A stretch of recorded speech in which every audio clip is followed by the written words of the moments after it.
What's new in the hood? How everyone doing this weekend? It is January 6th, 2021. I am Protoman. This is the Transformer Slag podcast YouTube live stream on a Saturday night. I have not had a haircut in forever, and I am desperate for one, so I apologize for this mess that is on top of my head. How we all doing? It's been a crazy week, to say the least. A lot of news and a lot of crazy stuff going on around in the world. I hope everyone is safe and taking care of themselves. I know that I have not been able to do any kind of shopping outside of food or medical stuff here locally. There's been a lot of crazy stuff going on here in the city of Montreal, needless to say. So let's talk about that later. Let's talk about this week in Transformers, and then we'll jump into some super chat questions and a nice little small reveal we have this evening. So, first piece of news that we have to cover is Takara did a whole bunch of reveals through Figure King magazine, the February issue, and the big one that they posted here was that of the MP53 Cybertron Autobot skids. And it's just a CG image for the time being, pretty much. But they're going to pretty much go with this character according to the blurb that they said in the translation that I did on my Twitter. The main reason why they ended up going with skids ultimately in the end was because of a deal with Honda in Japan, where they want to celebrate the 40th anniversary of the Honda City, which is the alt mode of skids. And so it's kind of a connection with that. So, 1981, and now it's 2021, 40-year anniversary of a extremely popular car in the Japanese market. Didn't really have much of an impact here in the West, unfortunately. We leaned more towards the Honda Civic, which was the slightly more beefier brother, as much as a Civic is still considered a subcompact in a lot of ways. But yeah, that's the primary reason why we're going to be getting skids, and this announcement in Figure King magazine pretty much now brings a better light to that and why they went with skids as opposed to, say, like Jazz or Trailbreaker or any of the other characters. Why did they skip them over even like Mirage? And why did they go with skids? It was clearly a timing thing. They just really wanted to celebrate this car because of its lineage. And they're going to go with a very different kind of style, too, with how they normally been doing their masterpieces, which have been like very slavishly show accurate. They're going to go with something that's a mixture of a modern take. And I mean, the way that I see it, they're probably going to do something that's a very masterpiece meets alternators kind of thing, I would imagine. Again, we only have these CAD photos that they posted in Figure King magazine, and of course the other images are the stuff we saw from their Twitter at the beginning of the year. Still pretty cool. I dig it. I'm a car guy, so I dig that stuff, so works for me. Next, we're going to talk about some licensing stuff. So Hasbro recently announced that they're going to be doing a partnership with Icon Heroes. I was not very familiar with this company, so I kind of did a little bit of research myself to find out what do they normally do to get an idea, because if they're going to be doing stuff with the Transformer brand, what will it be? And from what I saw, it's a lot of bobbleheads. Like, here's a lot of their Capcom licensed stuff, so it's a lot of bobbleheads, puzzles, articulated animated pins. They have like pins that have like, movable fists and stuff. A lot of weird stuff that they do. It reminds me a lot of just what Funko does in a lot of ways. So they're going to have the Transformer license, and they're going to do something with it. I don't know what. We'll find out in the near future, but these are guys that you see them in Hot Topic, you see them in GameStop, their products, so it'll be coming in the near future. They also do like even lunchboxes, so we'll see what they do. We'll see what they do in the future. Not too excited about that, but I just wanted to just cover that quickly. Let's go into some third-party news for a moment, because there was a few cool stuff that was revealed over the past couple days. So the first thing is MB-15 Naval Commander by Fans Hobby.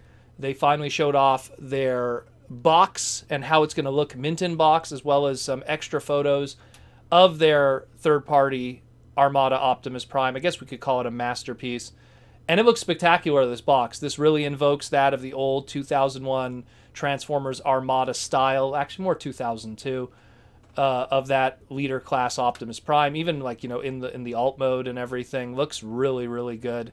I mean, I would love like to get a second mint in box Armada Optimus Prime just to have this next to it, just to show the differences and how similar it is ultimately in the end. Looks really good though. I like that the Matrix is removable. Another thing also, the original Armada Optimus Prime was not able to do. But I dig it. I think it looks really good. And what they also teased at the end of it, of their huge photo shoot, was their next thing that they're going to do. And all they said in their caption of this is, "We like designing trucks." And it's pretty much, this was a photo that was posted on their Facebook. It was a teaser image for what is obviously going to be Grand Convoy, aka Energon Optimus Prime. I'm really curious how they're going to go about that.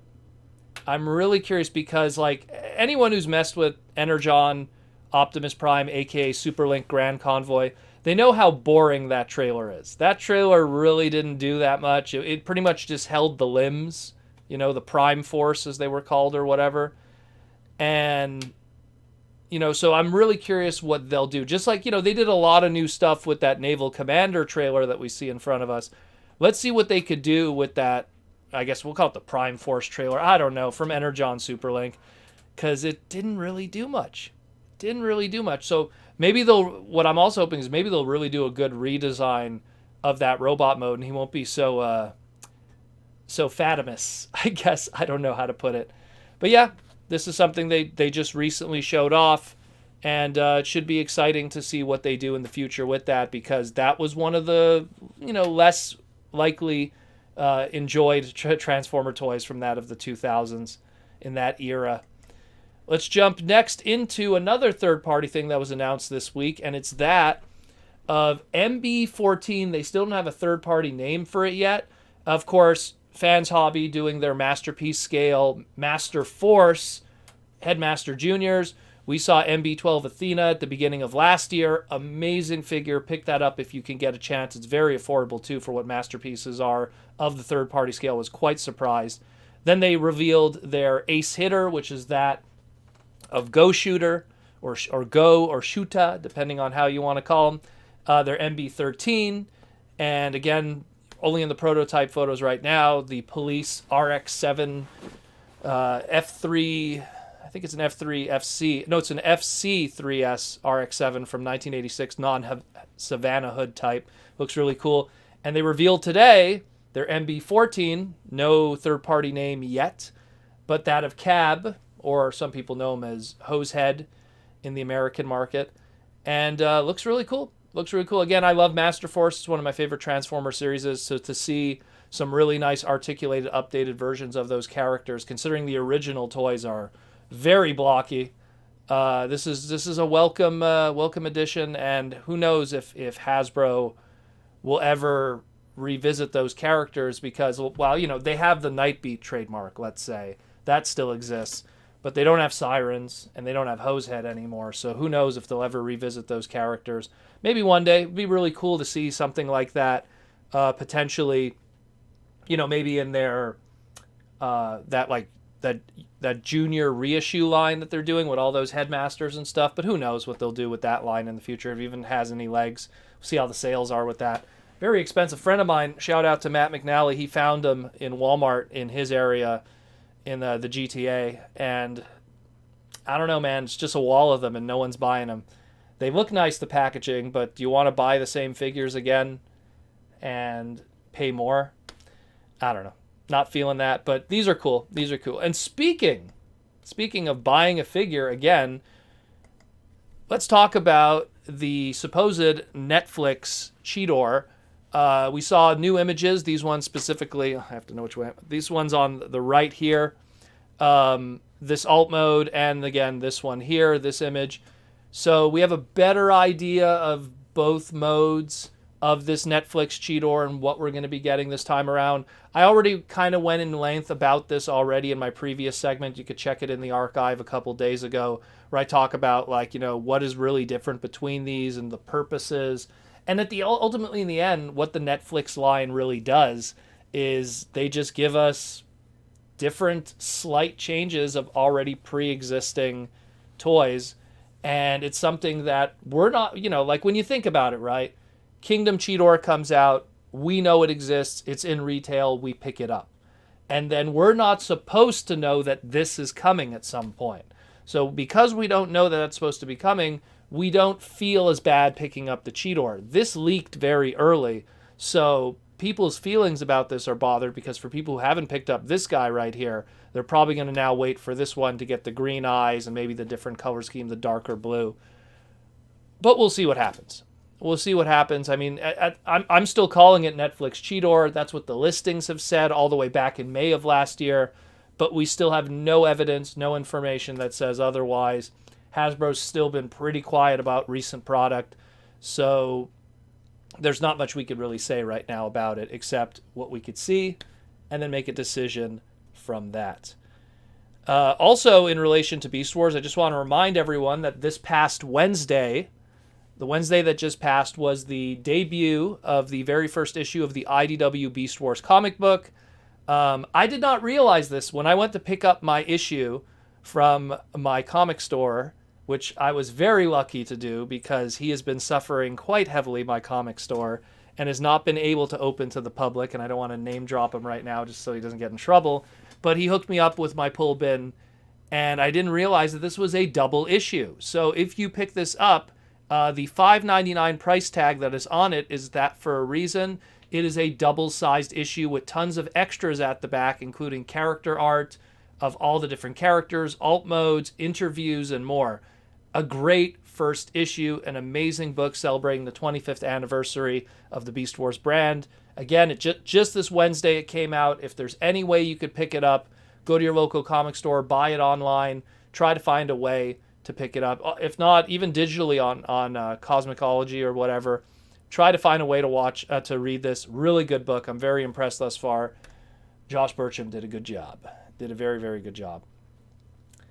Let's get into the next thing. So, this mess of a leaked list that came out a couple days ago. It's color-coded here to represent the different lines that it's trying to represent. We have light blue for Rescue Bots, orange for Cyberverse, green for Studio Series, and red for anything of that generation's War for Cybertron flavor. Now, not much here in this list is too surprising. We knew that we were getting, like, hey, we're going to be getting a Scout assortment for Cyberverse and one-steps and deluxes. We need the actual deeper info here. But when you go down the list, there's a few things that catch our eye. Specifically, a Target exclusive Generations War for Cybertron Kingdom 4-pack. What is in that 4-pack? We do not know. Realistically, from a budget standpoint, we've had 4-packs in the past with, say, like Cyberverse, and they would use Scout class kind of stuff. It just is, and even those Scout class 4-packs with the Seekers and everything, they were expensive. So I can't imagine like getting deluxe 4-packs. They would be like easily over like $120. Anyone's reminded of back in the day when we had those big, like, they were almost like BotCon box sets of, like, what was it called? The Revenge of Velocitron or whatever those were called. Chase of Velocitron. I don't remember the names. They had weird names. But the point is that, and those ones were like $120 and stuff. So I really imagine these 4-packs are going to be something that's a little more modest in terms of the price point, in terms of what we get. It'll be probably smaller. What is in them, we don't know. I predicted maybe they'll take all the Scout class, aka Core class stuff that we've had in Kingdom thus far. Optimus Prime, Rat Trap, Megatron, the Fossilizers, Starscream, whatever they're going to take. And they could just do repaints of all those. Optimus into, Nemesis Prime, Ultra Magnus, whatever you want to do there. Megatron into Megaplex, or maybe do G2 color. Starscream, pick your Seeker, even Rat Trap into, let's say, Pack Rat from the BotCon lineage. I mean, there's so many different things you could do. But again, that's just speculation. We don't know. This commander class written under it. Commander class Rodimus Prime. We've heard rumors. I've been saying this for weeks and weeks and weeks and weeks when people ask me about what they think the next War for Cybertron Kingdom Commander class is going to be. I don't know, but what I keep hearing is this darn Rodimus thing over and over and over. Even when it was like first called Mutant Rodimus, even. Chaos of Velocitron. Thank you, Nick. But it's just like, I don't know. I do not know, like, what is the story? Is it going to be a thing? I mean, is it going to be like a Voyager class figure and it's all going to hinge on a very big trailer that turns into a play set that's compatible with, let's say, the Titan class? You know, is it something that is going to be a leader class and the trailer is going to be more comparable in size? Is it going to be a reimagining of the wheel completely for a Rodimus Prime character? Instead, you know, maybe we're thinking too linear and we're thinking of, you know, G1 Rodimus. Instead, it could be something that's a little more different in terms of style. Much like how, let's say, the Evolution Leader class Power of the Primes Rodimus was kind of a different take and a combining with an armor thing a la Power Master Optimus Prime. But we'll see. We'll see. Again, assuming this list is legit and Rodimus is our commander class, that'll be that. Next up here, we have Titan class Arc. Now, this, again, I'll just pull this up. This is something we knew for a while now. On the right, we had these early images here that were supposedly taken from the back of the box. This was easily more than a year ago. Those images leaked out. They came from a factory. They were the same individual every time that always kind of scribbles on everything. So we don't know what the story is with that. And then, of course, it was more 100% confirmed when we finally got that Kingdom art when they did the very first big reveal of Kingdom, and we saw that big old bot in the background that is clearly using the Arc in his kibble there. So that confirms at least the Arc on this list. We kind of knew it at this point. There's all kinds of different rumors I'm hearing in the past 24 hours. One guy I read online, I forget where I read, it was probably somewhere in my Discord, that the Arc is going to be like 2 feet tall, and 2 feet long, and it's just going to be like crazy wide and huge. And here's me just going like, man, that's going to be nuts, because when you think about the Fortress Maximus Titan Returns one is 22 inches, which is 2 inches short of 2 feet. So for it to be even bigger than 2 feet, and I mean, maybe he's just going to be really hollow or something. I don't know. I do not know the way they're going to go about it. Probably going to have to package it in a very specific way in a non-windowed box in order to get it to work with both the regulations of Walmart shelving and that of the shelving of that of Target, now that we don't have a Toys R Us in the world today. You know, same thing, GameStop always makes space for that. But we'll see what happens. Again, you know, also with the trading cards that we've been seeing of the peel to reveal, we know that, you know, the Arc is going to be involved, and this just confirms it more, along with, again, that art that we had all that while back that really puts the nail in the head. The Titan class is the Arc 100%. The last one on this list, okay, we have like the Bumblebee roll and combine stuff, so like, you know, we'll touch that quickly. So it's either going to be buzzworthy Bumblebee stuff or stuff for Cyberverse. We're not sure yet. Could be more buzzworthy Bumblebee. Roll and combine, I don't know. Maybe like the Crash combiners that we had with Robots in Disguise 2015. We'll see. We'll see with that. But the very last thing at the bottom here that caught my attention was a Target exclusive Leader Class T-Rex Maximal Tyrannosaurus Rex. Now, for people who aren't familiar with who that is, let's pull it up. So at the top there, you have T-Rex. He was the old Beast Machines character. He was a repaint of the Beast Wars Megatron from 1996, the Leader Class, or the Ultra Class as it was called back in the day. And that was that. He was just a good guy, Maximal, that, you know, worked for the sub-team, the Dinobots. Some were, you know, judging by his bio back in the day, it was rumored that he might be G1 Grimlock. Of course, that is not confirmed anymore. And if you look at the bottom right there, there was this factory variant of the Kingdom Megatron's head that was found by a fan. And it had a grinning face on it. That was different than the traditional Kingdom head, as you could see provided there in the image. So there is speculation that that found factory head that we found a few I think it was like a week ago or so, that factory head that was found with the grin, if you look on to the right of it, you have T-Rex's head there, which was again using the sculpt from the original Ultra Class Megatron toy. It could be trying to invoke that, and we're going to get something that is pretty much a straight up repaint of the original Kingdom Megatron into the colors of T-Rex, and it's just going to have that brand new head sculpt to give it a little something different from that of the original Kingdom toy. Again, according to what they say here, let's just pull it up again. Oh, wrong one. It is a Target exclusive, so we'll see what happens with that. We'll see what happens. If it's a Target exclusive, I thought it was going to be like a Generation Selects thing, but I guess Generation Selects wants to avoid, leader classes or higher price point stuff, especially with Unicron coming around very soon. I don't know. It's very bizarre. Anyway, speaking of Unicron, let me just close that. Speaking of Unicron, we were shown today all kinds of different stuff in relation to the process of creating that absolutely massive figure.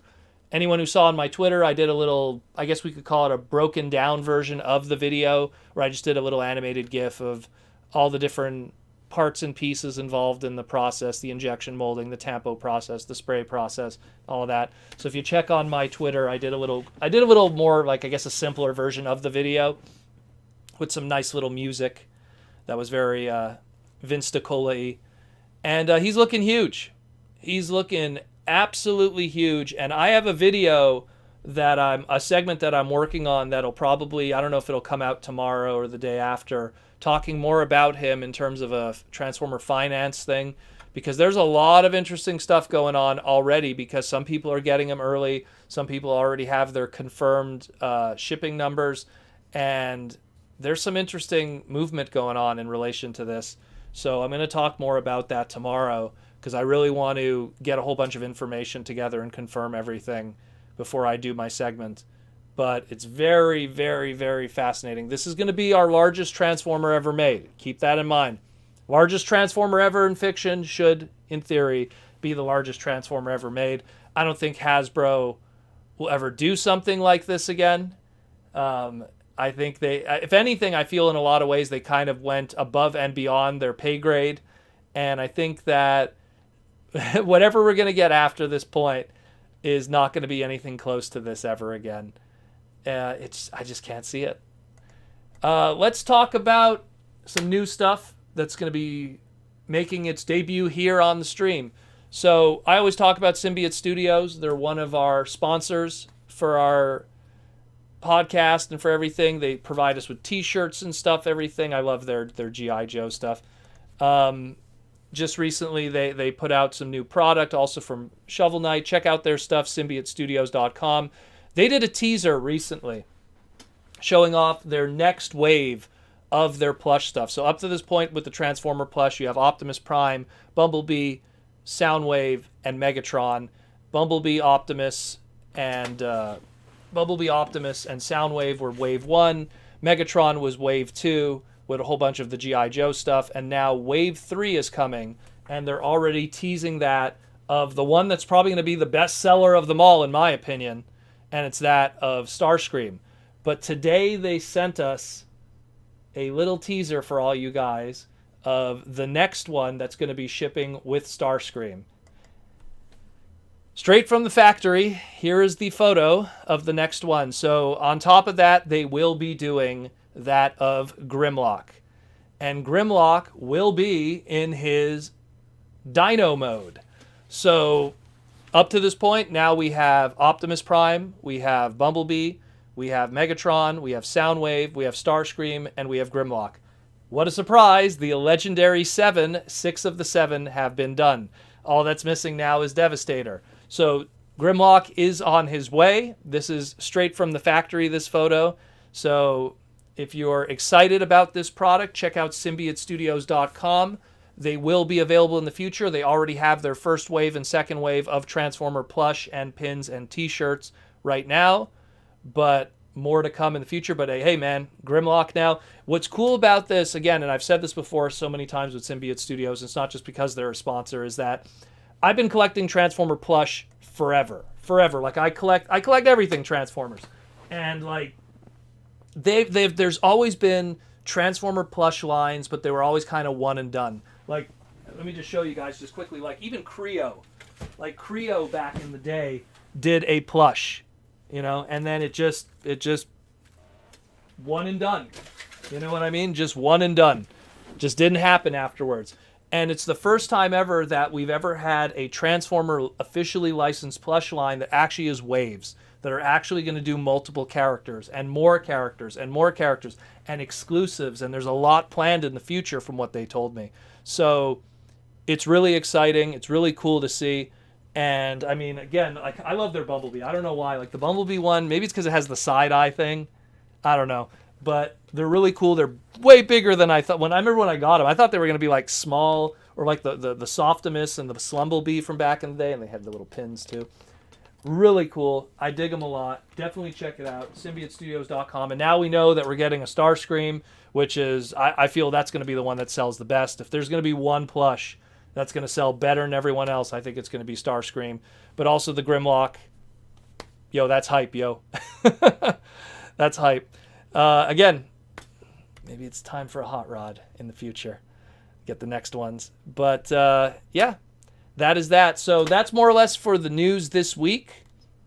It's been quiet. It's been quiet. Again, just the big list reveal was probably that more than anything else. Nick, so Nick, if you don't know, Nick's asking what is the Legendary 7. So essentially within Hasbro internal, they have a term that they use when people license Transformer product or when they do merchandising or when they're doing shortwave stuff, which is, if you're going to license Transformers, which 7 characters would you use for your binders, for your pencil cases, for your erasers? Like, which characters would you use when you see any kind of miscellanea Transformer product?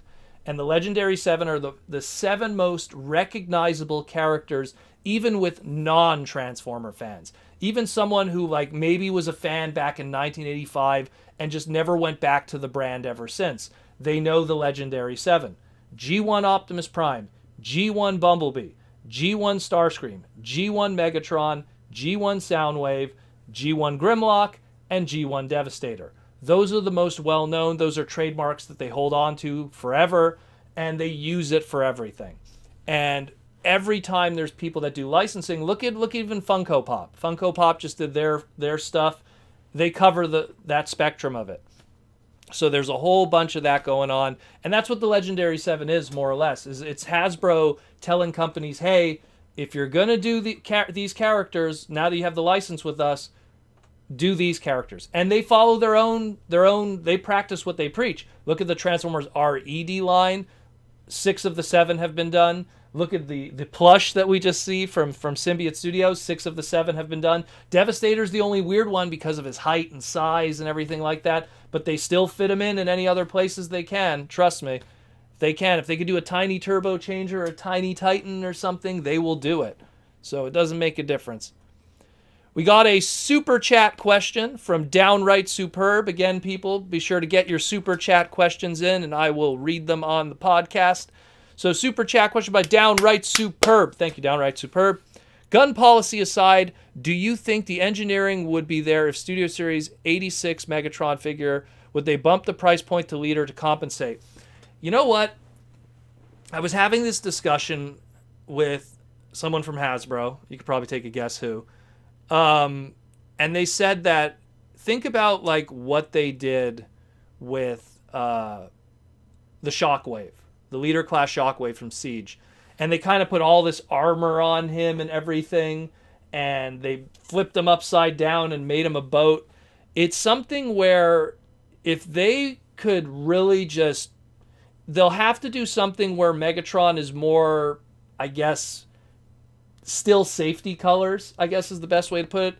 Look, Shockwave was still able to get away with it because he was purple, but they still didn't do a gun mode. They flipped him upside down. They put all these pieces. They called it like, some weird mode that's like a aircraft carrier, space carrier. So with Megatron, it's something where we could probably achieve a perfect animation accurate robot mode, because that's what we're going to display it in anyways. And then you could build it backwards, where you go, okay, we got this perfect robot mode. It's got the little arm thing, the cannon, the little barrel that could go on the side or on this, the chest. Get all the little details that are there, which are kind of present already with the Earthrise version and the Siege versions. But then try to build it then backwards, where you could get something of a tank gun cannon and put armor on it. And it's something where it's like, oh, well, if you take off these tank pieces, it sure seems to look like a handgun. There has to be some way they could go about it. But I'm also reminded, way back in the day, when they did a small legend scale Megatron that was like literally could fit in your hand, and it turned into a gun, and they still had an orange tip on it. So the flip side of it is, would you want to buy a Megatron that has an orange tip on the end? Are you someone that's willing to paint it afterwards? So that's always a bit of an issue. That has always been a bit of an issue, and I feel like it's going to, I don't know. It's Studio Series 86 has more likely of a chance to lean on to a Galvatron than a Megatron. But now that we got Galvatron and Kingdom, what are the chances of that?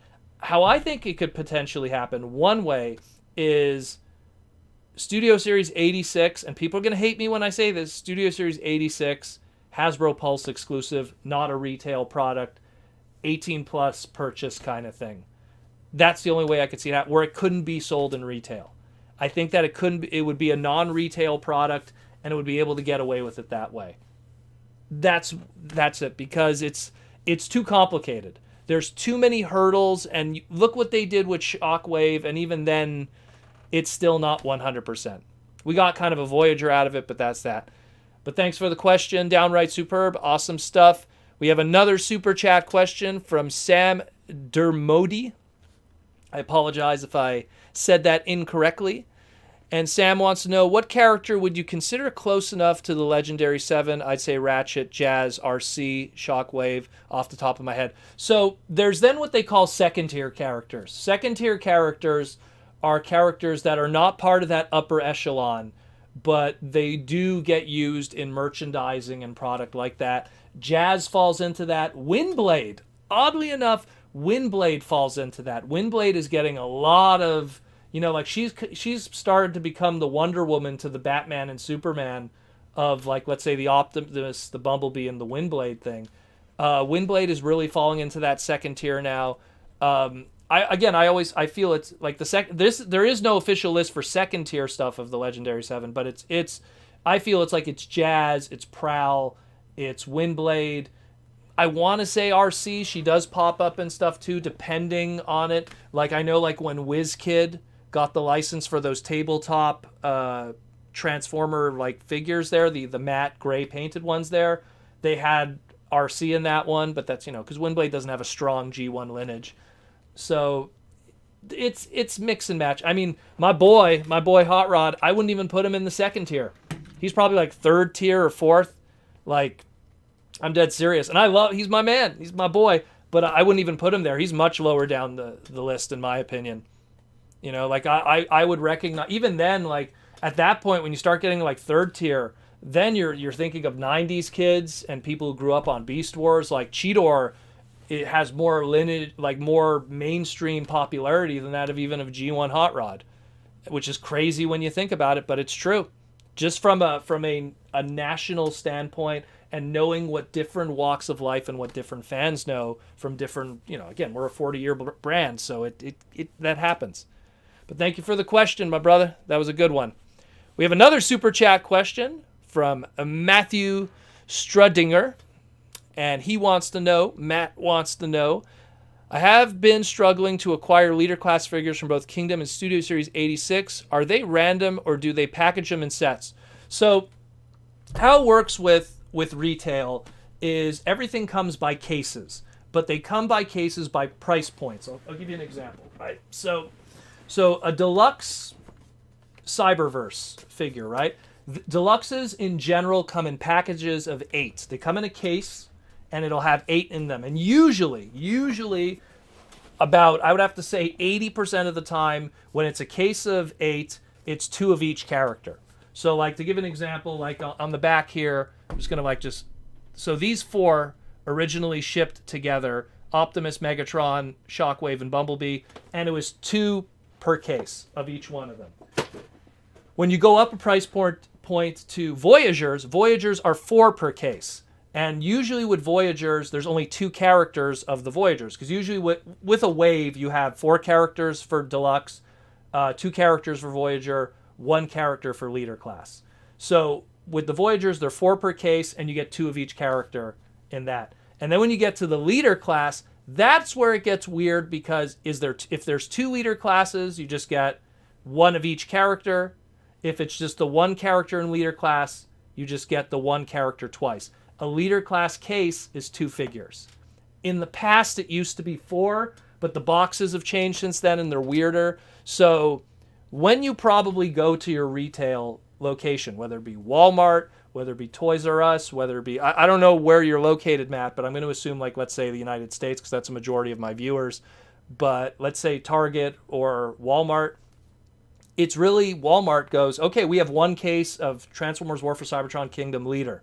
Crack it open, there's only 2 in there. 2 Megatrons. Boom, they go up there, and that's it. Whoever grabs them, grabs them. They might have another case in the back, but they might not be compelled to take it out just yet. Oh, what if these Leader classes from Studio Series haven't moved yet? Grimlock or whatever. So that's kind of the issue, too. Nothing is ever random, though. Everything has case assortments. They have what are called, I'll show you here. Wonder if they have it here on this one. It's kind of hard to see here. They have what are called assortment numbers. Let me just show you.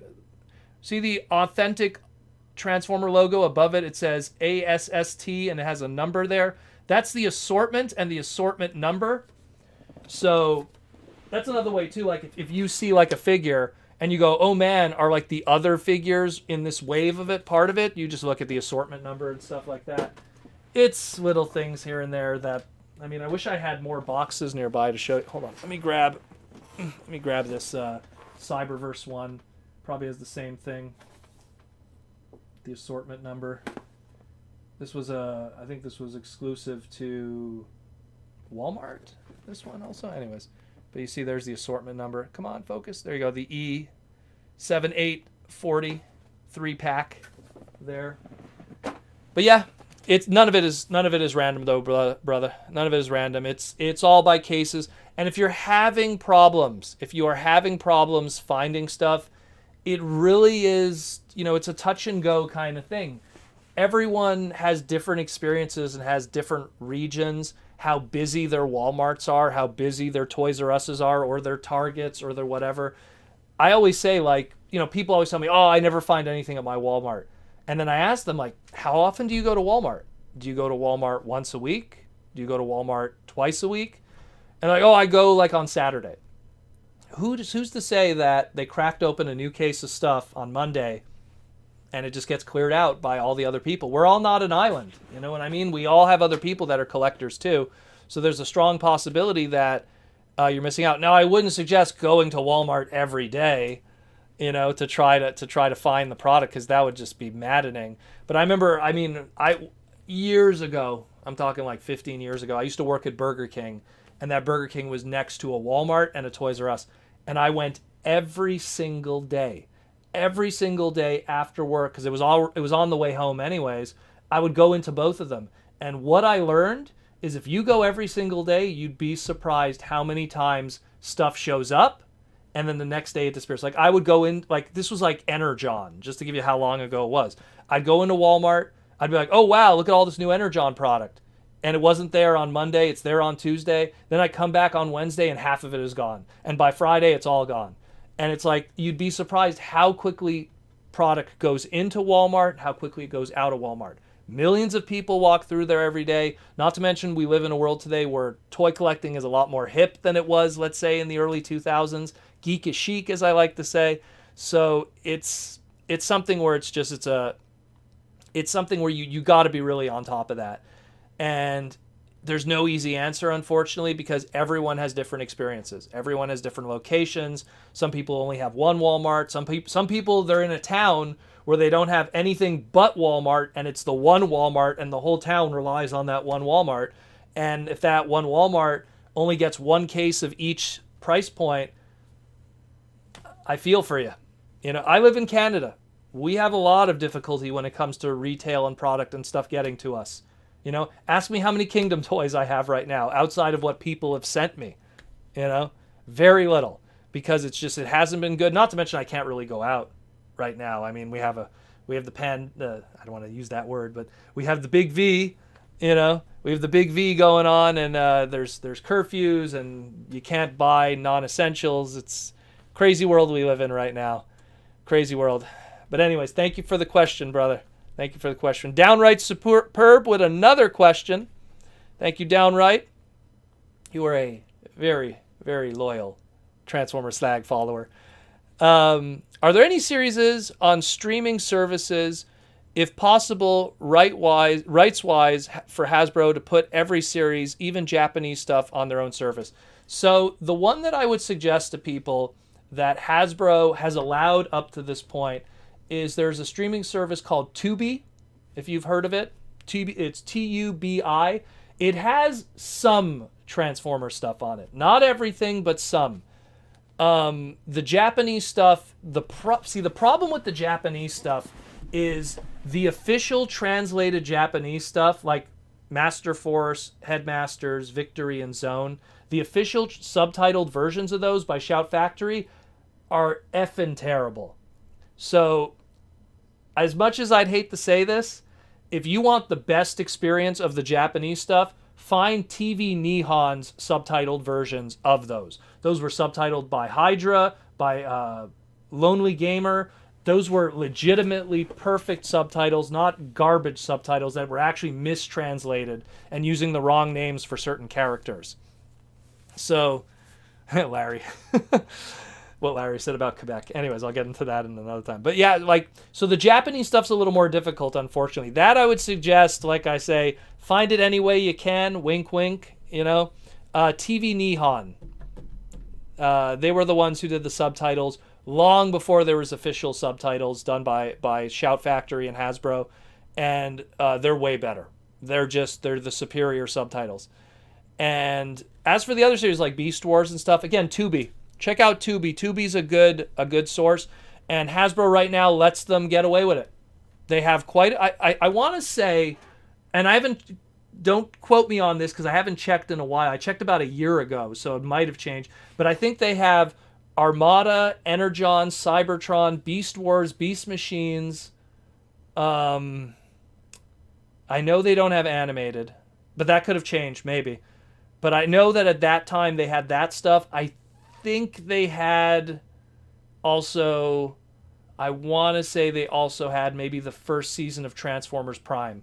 They did. I know they didn't have the Beast Hunter stuff because that was a movie and everything, but I want to say they had that too. But definitely check out Tubi. That's one of them. If you have a smart television or a PlayStation or something like that, download the Tubi app and get on with that, and you'll find it.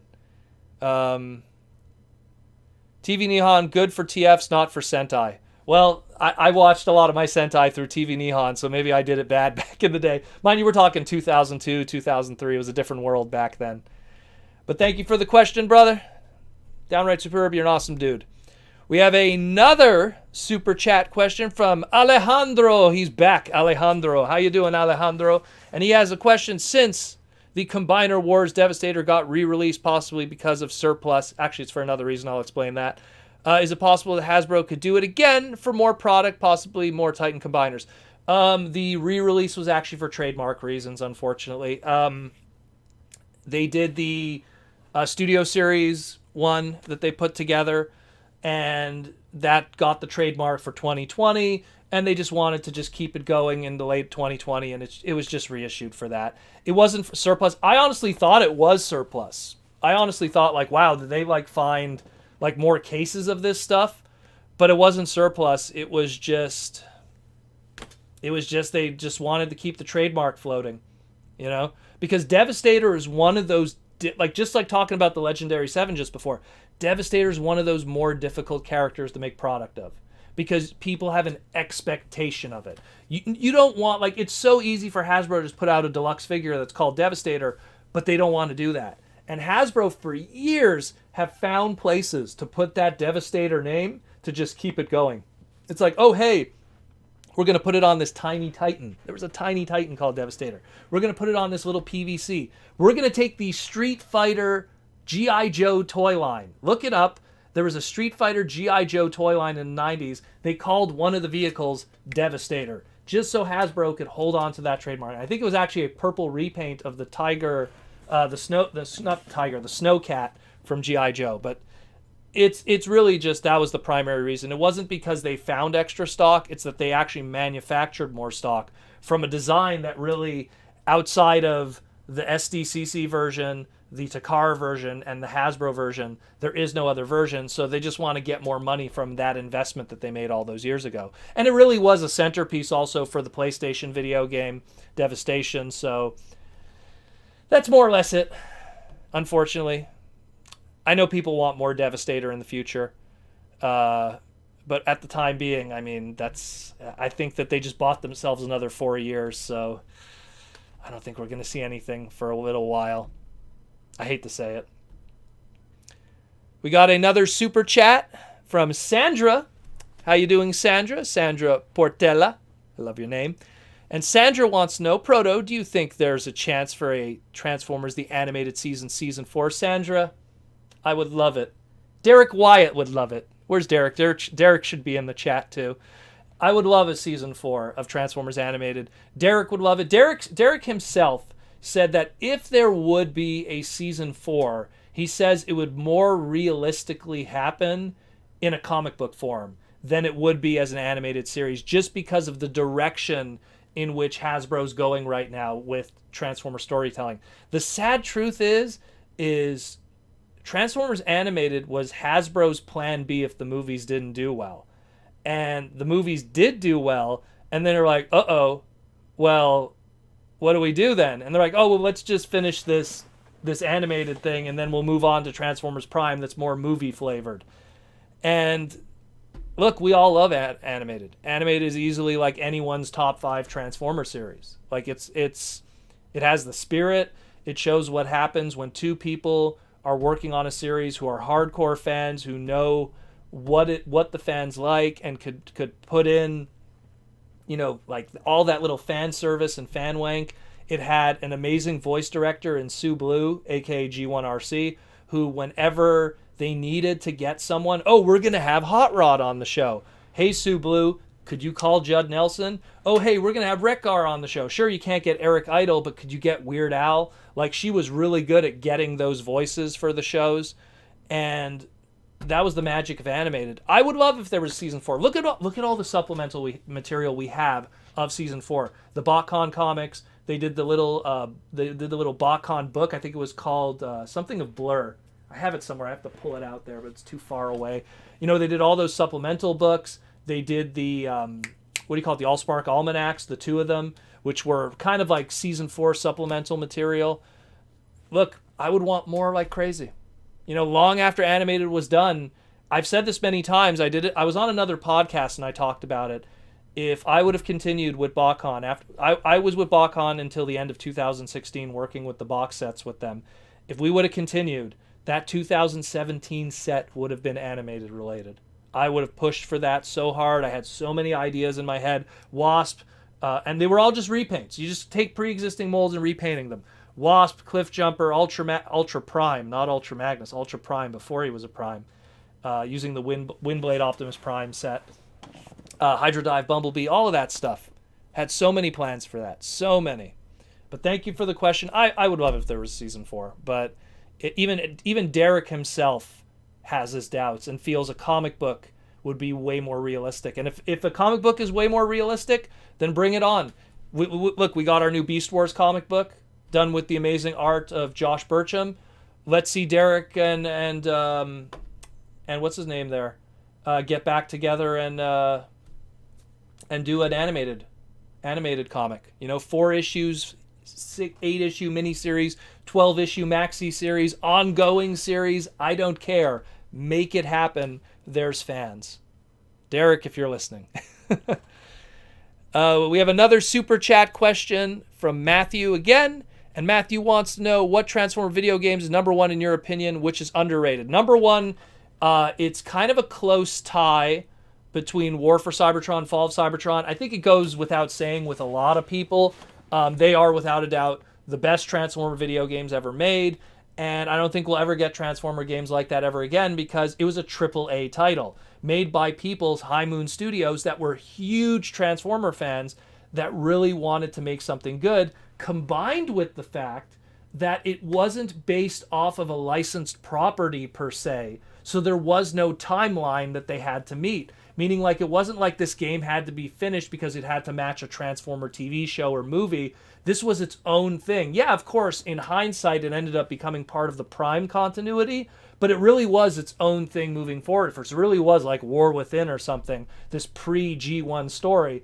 And because it was like that, there was no, like, hard cut, we got to get this game done in time, and because it was rushed, it didn't get finished, or stuff was cut out.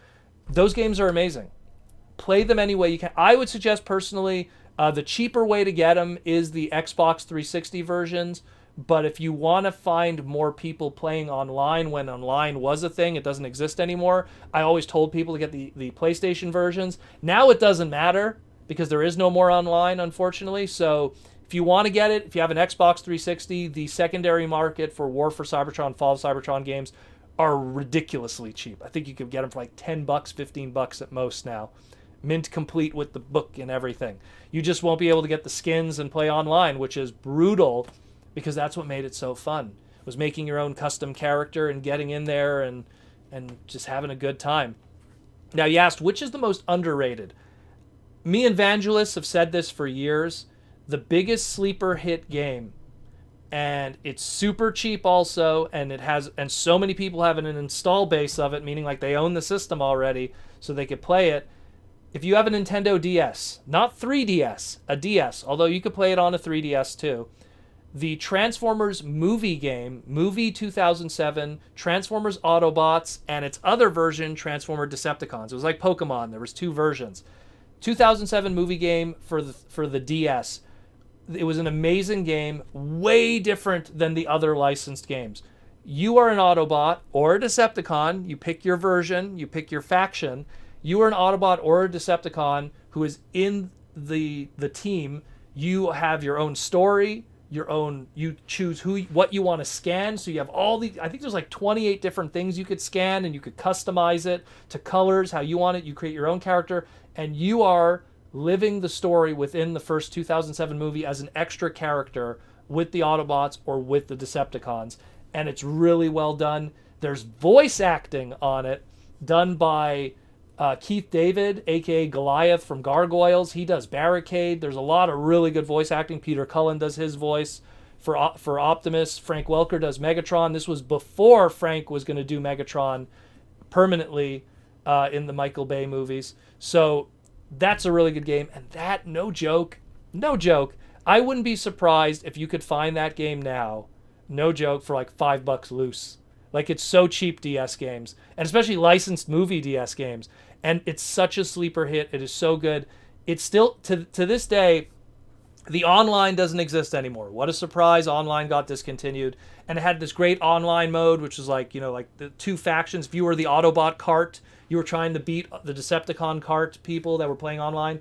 But they still have local multiplayer. So your character, as you're playing in the game, you're leveling him up, you're customizing his weapons and everything, his rollout. As you're playing the game, you level him up, and then you could take your character and local play. I think it's up maximum of 8 people, deathmatch, all kinds of stuff. There's some old footage on Vangelis' channel. It's really old footage, but it's of me, him, GM Fan, and a bunch of other people playing local play our characters. I think Vangelis won in the end. I know my character Proto, who was a sports car, got destroyed, but it's a really good game. It's really good. It's really cheap. Like I said, the install base. So many people own DSs or 3DSs. You could probably buy a DS today for like $20. Like, I wouldn't even be surprised. So to get that game and its system would probably cost you like $25. Like, it's a really good game. And another one, I always pump it up because it was so fun. The PlayStation Beast Wars Transmetals game. Fun little fighting game. Original CG footage of the Beast Wars. Like, if you loved Beast Wars and you wanted a little bit extra footage of Beast Wars, like a little extra story with CG, that's a great little thing. And it had all the voice actors minus, I think it didn't have the voice actor of Rhinox, which is, oh my god, his name's on the tip of my tongue, Richardson. The Rhinox's voice actor. And it didn't have, I think it didn't have Tarantulas' voice actor also. No, it actually did. It did have his voice actor. I'm trying to remember. One other guy was left out, but everyone else's voice actors were there. Scotty was doing all his characters. David Kay, Gary Chalk, Ian Corlett. Great stuff. A lot of really good stuff. But thank you for the question, man. That was a little long-winded, that one. Next Super Chat question, we got Orlando Chavez. What up, Orlando? And he wants to know, with the toy shows canceled, when can we expect to see upcoming product from Hasbro? I'm still dying to see official pictures of the Ark. You and me both, brother. You know, one thing that I find really weird is it's pretty clear now. I don't know if I talked about this on one of the segments of the podcast, but the Jarvis Center, where they do New York Comic Con and where they do New York Toy Fair, they pretty much came forward and said, look, because of what's happening with the big V and everything, we're going to take the next 2 years, close the Jarvis Center, and rebuild it so we can make it bigger in the future. It's more so for New York Toy Fair, because New York Toy Fair is getting huge now. It's getting bigger than San Diego Comic Con. So Jarvis Center right up front said the next 2 years, forget about it. So you're talking like 2022. You know, like they said this last year. So right away, that should tell Hasbro, don't get your hopes up to do some kind of convention in the future if even the Jarvis Center is being closed down where you do Toy Fair. So they need to really start looking at doing more of these online things. Just create the hype, man. Get someone to go in front of a webcam, get one of your representatives, and just go, hey guys, here's the Ark. Hey guys, here's this. Now I understand part of the reason why some stuff hasn't been revealed is because the sooner they... One thing people need to understand is, especially with something like the Ark, the sooner they reveal it, the sooner they have to make sure it's trademarked. So if it, you know, because if they reveal it and it's not trademarked, oh my God, what if Mattel then decides to swoop in and trademark the Ark? So the sooner they trademark it, then the countdown begins of how long until they have to do it again. Now to you, like, oh, 4 years, come on, you have all the time in the world. But to them, it's like, oh man, 4 years, you know, why did we reveal it 6 months earlier? Now we have to renew it 6 months sooner, all because fans wanted to see it sooner, even though it's not going to be in stores yet. Because think about it, we still don't even have really Wave 2 of Kingdom yet, when you know that like the Ark is going to be like Wave 3. So there's no rush for them to make it public until they know that it's going to be on shelves. So, but I agree with you. I think there's some stuff they just got to show us at this point. What I want them to tell me is what's happening with the future of the brand from a television standpoint. You know, there's all these rumors. Oh, we're getting this Cyberverse TV series. Where's my official statement of that? I'm seeing it from magazines in the UK, issue.com magazine, and I'm seeing it, but I'm never getting it from Hasbro. Where's my official statement of this BotBots cartoon? I'm hearing it from all these little different sources that are legitimate sources because they're licensing magazines, but I'm not hearing it from Hasbro. So I need to know, like, what's going on with the brand, because television, movies, and video games influence what's going on within our product. And it's a strong reflection of that. Yeah, okay, like all the stuff we're buying now, Kingdom and Studio Series, it's all stuff that doesn't really reflect what's on the screen right now unless you're talking Netflix. But it all is stuff that at one point did reflect something that was on the screen. So when you're looking at the future of the brand, what's happening with Cyberverse? Give us some official statement about what's going on with that. You know, because that's what I want to know more than anything. We'll get our pictures of the Ark for sure, but I think that's just more a trademark thing. I think they want to dial it back a bit beforehand. I mean, we all know it's coming. We all know it's coming. It's just a matter of when. But thank you, Orlando, for the question. Thank you, brother. It's a really good one. Next, we got a super chat question from Sam Dirtramodi again. And he wants to know, loved all the tie-in games for the '07 movie. The voice acting had such personality, and my definitive version for many of the movieverse characters. I agree, Sam, 200%. So here's the crazy thing. So all those movie games, right, in 2007, they came out exactly 1 month before the movie came out. They came out, I believe it was May 3rd. All of those games shipped out, and the movie happened in June. And I remember playing the DS one and Barricade having Keith David's voice, Goliath. Imagine Goliath from Gargoyles having his voice, and or Spawn from the Spawn cartoons for older people, for the HBO Spawn cartoon. And I remember playing the game and going like, oh my God, Barricade's going to have the coolest, because I thought that was his voice actor for the movie. Like, why would they have two different voices, right? I was like, Barricade's going to have the coolest voice in the movie. And then that very first scene where it's like, are you ladies man user 217? And I was like, that's not Keith David. So I was so disappointed because they nailed it with the voice actors in those tie-in games, especially the DS one. And the movie ones, obviously Peter Cullen was correct, but all the others not so much so. And you know what's amazing? I beat those games before seeing the movie, obviously. I just like plowed through it.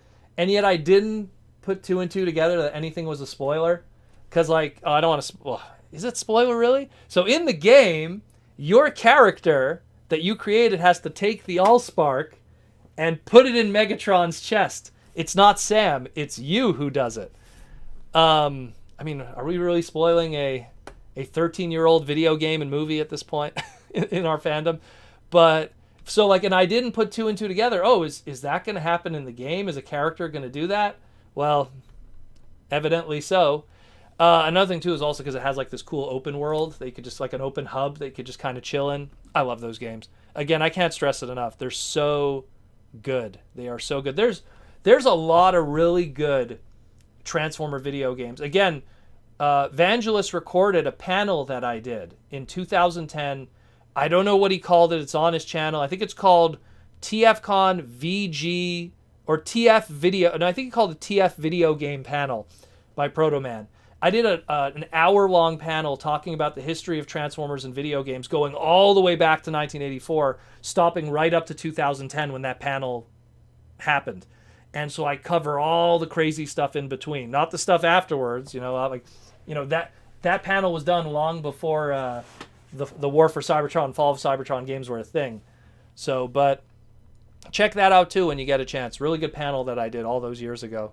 Give Vangelis some traffic on his channel. But yeah, thank you, Sam. Thank you for the question. Those are really good games. Those are really, really, really, really good games. Let's see. Let's scroll down to the next super chat question.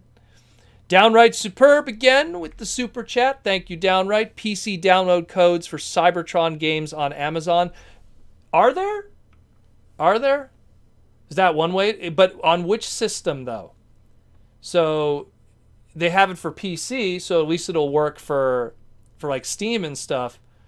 But man, it's true. I think they took them off of the store for PlayStation Network. I don't know. I also have a Xbox 360, but I don't really buy anything on the stores on that one. My go-to is more PlayStation. But I know that they took that all off of the PlayStation store. So I guess PC is the only way with Activision and High Moon Studios. Man, that sucks. Those were I feel so sorry for people that didn't get to enjoy those games, that didn't get to experience them, because it was incredible. It was so crazy being able to jump into that world and create your character, and then if you had headsets, talk with your friends. We would play escalation mode, which was wave after wave of Decepticons or Autobots coming at you, and then leveling up your character. If you were a leader, if you were a scout, I think one was scientist, scout, leader, and I think engineer or medic, something like that. It's been so many years since I've played it. You type the download code into Steam and you could download it. So, okay, yeah, so it's for Steam for PC. Okay, cool. Thank you, Downright. So anyone who still wants to play them, but does it have online? If it has online, then that's amazing. Because if it still has online, then that's really cool. Because, man, those games were amazing. You made blades from rescue bots. I tried to make Hot Rod. I just wanted to make a Hot Rod. So I took like Ironhide's head and I took like Sideswipe's body and I tried to do Hot Rod. And it was ugly. It didn't look good. Then I tried to make Proto, like Proto Man if he was a Transformer. That didn't really work out well. When I was using the leader, I guess it's called Leader. Was it called Leader? I think it was called Leader. When I did the Leader character, I just did an Ultra Magnus because there was no Ultra Magnus. So I did like a white Optimus Prime and everything, but man, I love that game. We have another super chat question. This comes from Steven Primetime Joyce. He's one of our members of the Transformer Slag podcast YouTube, and he wants to know, do you think we will get more mercenaries like Deadlock and DevCon? I think Deadlock for sure is going to get something in the future. Primarily just because his last toy that was trademarked was a Cyberverse toy from 2 years ago. So within the next 2 years, you're going to have something for sure of Deadlock. Will he be a mercenary? Would make sense. Would be cool. You know, Deadlock's one of those characters that's the Boba Fett. He's on the fence a little bit, especially the way he was depicted in Cyberverse. Spoiler for anyone who hasn't seen that yet. Go watch Cyberverse. It's not even that long. They're 10-minute episodes. DevCon, I don't know. The problem with DevCon is Hasbro doesn't have that trademark. And if they do file the trademark, we're going to find out about it when the product comes out first. Because they're not going to show us that they don't mind like revealing a toy to us early if they've had the trademark for a while. But if they show a toy to us early and they don't have the trademark locked up yet, we're not going to know about it until much later. And DevCon is one of those guys, like, look, we got that Studio Series Scourge. If they want to go the lazy route, that's the way to go. That's such an easy, lazy route to go about it. But at the same time, if they don't want to go that route, I would like an original DevCon. I mean, like we had the BotCon one. That's the one that I'm always reminded of, that they did from the Scourge mold. And then before that, there was a planned early BotCon one using Beast Machine's Mirage, which was kind of cool, I guess. I mean, at the time. He did make an appearance in the comic books, too. But we'll see what happens. I mean, I think that he's due to get something just because... I mean, look, what characters are left at this point? Think about what hasn't been done proper as a Transformer character. Like, Botanica is one of the few that I could think of. Where's my Botanica? When we get Botanica, then we're almost done. Then we almost have nothing left. Flame, I guess, from the UK comics. Guess so. You know, obviously there's new like IDW characters that were created, but I'm saying more from like the old school. Like, let's say like the pre-IDW era of characters, like what happened with those. But yeah, thanks for the question, Steven. We have another super chat question from our members. Those are the ones that have the little icons next to their names. Stinkfist69, giggity. He wants to know, coming in late, what's up, Proto? Just ordered Studio Series Hot Rod and Scourge. Brother, Scourge, I have to just warn you. 2 people in our Discord have had problems with it, so please don't break it.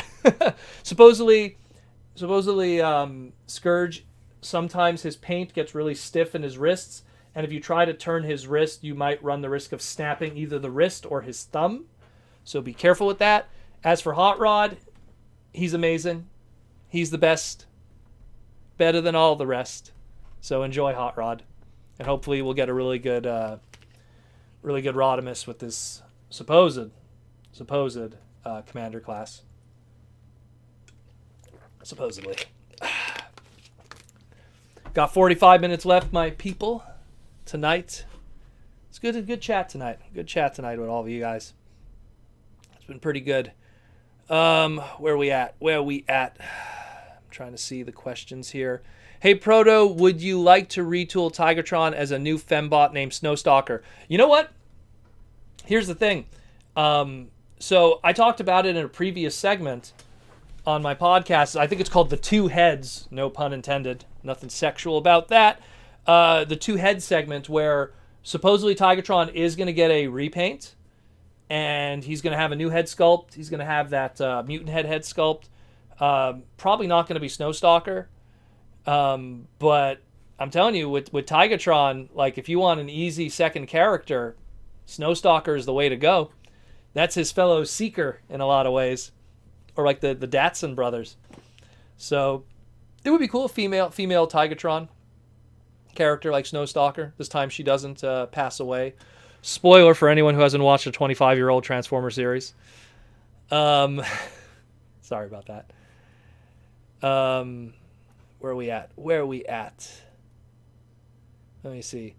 Proto, who is the Bastion Booger of Transformers? For people who don't know who Bastion Booger is, he was a late 90s wrestler. I forget his real name. He played also Norm the Lunatic, which was another weird 90s wrestler. Bastion Booger was fat and kind of grimy.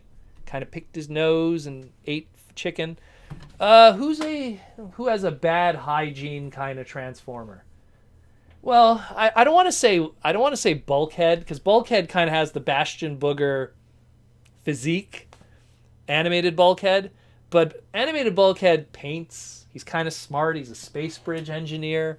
So I don't want to say him, but definitely physically. If someone said you got to make a Bastion Booger Transformer, I'd use like the Voyager scale or the Leader class Bulkhead. I'm not sure yet. The animated collection. You can see like some of the animated stuff. It all starts there. You can see some of it there. Oh great! Now I effed up the camera. But yeah. Oh man, I really messed up the camera. That's why I don't touch the camera. Do. Anyways. But yeah, I don't know. It's hard to say. We need someone who's bad hygiene, eats a gluttony, kind of like Rat Trap, I guess. If you took Rat Trap and you took Bulkhead, personality of Rat Trap, it's even Rat Trap, he's schmarmy. I don't know. That's a tough one because Bastion Booger was just a dummy. And we've lost like 50% of the audience who doesn't watch 90s wrestling, especially in the early 90s era of the new generation. Hey, Proto, who do you think would win in a fight, G1 Predaking or Transformers Prime Predaking? Well, Transformers Prime Predaking, while he was like one of the ancient Cybertronians in the Transformers Prime continuity and was supposed to be built up as like, oh, he's really powerful and stuff, G1 Predaking is pretty darn strong. Like, I mean, I can't stress it. Like, Quintesson / Decepticon co-creation. That's why they have yellow eyes. If you ever noticed that. In G1, Autobots have blue eyes. Decepticons have red eyes. And then miscellanea faction stuff have yellow eyes. Ooh. So, that's why you have, like, Shockwave with the yellow eye and stuff. And then, of course, the only exception to that rule is Swindle. He has purple. Because he's a traitor to anyone but himself. But I would go with G1 Predaking just because he's way more powerful. Way more powerful. Like, when Volinger resurrected the top Cybertronian generals, Predaking was one of them. Just the most powerful of the powerful. Where Prime Predaking, yeah, tough, strong character within the Transformers Prime bubble, but even then, Optimus still was able to hold his own against him. And Optimus, for a fact, like if you look at Transformers Prime Optimus, wouldn't stand a chance against a G1 Predaking. So that's kind of how I would measure it, more than anything else. Digging the Jacket, Proto, where do you get it? From Stinkfist69. I don't remember. This is just, I have a lot of like sweaters and stuff that I just kind of have. The pin is a pin. It's not part of the jacket. The pin I got from Symbiote Studios. I'll just pull up one of their things. They have like their little pin packs. So symbiotestudios.com. Here, I'll just plug them right now. That's where that pin is. See under the Soundwave shirt, you have the Optimus, the cool. Here, let me pull up the little Optimus one. Little Optimus pin. You get those little 2-packs, so that's what the pin is. Nice metal pin. The sweater itself, I don't know. Maybe Walmart. Just a nice comfy sweater. It's cold in Canada. It's very cold. And this is the Transformer room could be cold sometimes. So, but thank you for praising my clothing, and of course the shirt from Symbiote Studios with Snake Eyes and Timber. Look at Timber. Isn't he cute? Thank you, my brother, for the compliments. Steven wants to know, will we get Autobot Target Masters? Let's look at it this way. Sure Shot, trademark, they don't got it right now. Point Blank, trademark, they don't got it right now. Crosshairs, they do got. So, one of them we could get, and we kind of did. We got one of the Target Masters in Siege. They'd have to get 2 other trademarks back.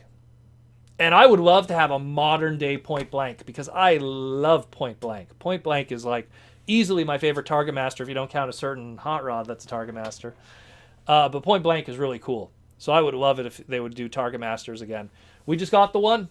And look, we have all the guns. All those little weaponizers and battle masters and Siege and stuff. We have all our guns. We just need the dudes to hold the guns.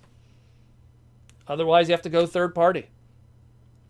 Matthew wants to know with a super chat question. Matthew Struddinger. I love your name, Matthew. Have you ever watched the death battle of Optimus Prime versus Gundam on YouTube? Yes, I have. Oh, boy. Yes, I have. And I did a segment about it. And man, was the Transformer fandom ugly with me that day. Yes, I did. And I think the Gundam should have won. Number one, what's wrong with that video is scale. Gundams are like taller than Devastator. And yet he was face to face with Optimus in this, the RX-79 Gundam. Number two, Amuro Ray is a new type that kind of has like his own spidey sense.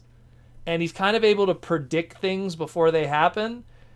Optimus got beat by a guy who turns into a gun and picks a lightsaber off the ground. And, you know, like, I love Optimus Prime, G1 Prime, but new types in Gundam are too big and too fast and too strong, especially when it's Amuro Ray in the cockpit, who is, you know, has spidey sense in a sense. You know what I mean? And so when they made it that Optimus won, I was like, that's incorrect. And I love Transformers way more than I love Gundam. But I know my Gundam very well. I love the Gundam series. And I think that was incorrect what they did. They should have had like the RX-78 Gundam against, I don't know, Menasor or something. No, that would have been bad. Menasor would have got his butt kicked too. He can't think properly. But the point is the scale is just wrong and everything. I don't think it's fair to compare the two. Yeah, they're two famous pop culture giant robots in Japanese culture. They kind of took stuff from each other throughout the years in terms of aesthetic. But at the end of the day, they're apples and oranges. You're more likely to put a Gundam against a Power Ranger. That, like a Zord, that makes more sense even in a term of scale. Actually, no, even the Zords are way too big. But the point is, I don't know. I talked about it in length. I think that episode is so old that I think Jaws D is even on the podcast for that one. So, but yeah, I saw it, but people weren't happy with my... they were not happy with my answer, so to speak, because they thought I would favor that of Transformers, and I didn't. I was just being logical. I'm gonna say it like it is. You know what I mean? I'm not gonna sugarcoat it and just take a side. You know? Yeah. But thanks for the question, man. You know what I'll do? If you have Twitter. Private message me or just mention me on Twitter. Just message me on Twitter. I'll try to find the link and I could send it to you and you could watch it directly and you could see. I think we went into it for like 15-20 minutes. We were talking about it and the dislikes. Oh my goodness. One of my most disliked videos. Let me tell you, people were very disappointed in me that I did not take Optimus Prime's side. All right. Where's next? Next one. Stinkfist69 wants to know, I feel that in this new trilogy that it's way too short, and with all the build-up, I'm a little let down by the episode count. What is your thoughts? Well, I think that the big issue is just it's how the licensing works. I think Netflix pushed Hasbro going, hey, we want to have some original content. We'll host it on your thing. Then there's a budgetary problem, which is like, well, we could only roll out 6 episodes every so often. Then, of course, the big V came in, and that kind of messed with stuff too. So it messed with the voice acting, it messed with the production. It was written in the stars from the beginning that this was not going to be super great. When we saw what the Go 90 stuff was, the Machinima stuff, when we saw that, and it was like, okay, here's the Power of the Primes, Combiner Wars, and Titan Returns Machinima stuff. And obviously the budget was much lower with those, but yet they still got Judd Nelson.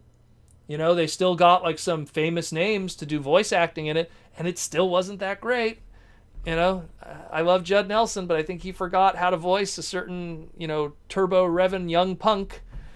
That's what happens when you age, 40 years almost. So, but the point is that, everyone has different opinions of the Netflix series. I feel as someone who's seen it all, watched it all, maybe could be a little jaded sometimes, maybe. I just feel that give me something new and something exciting.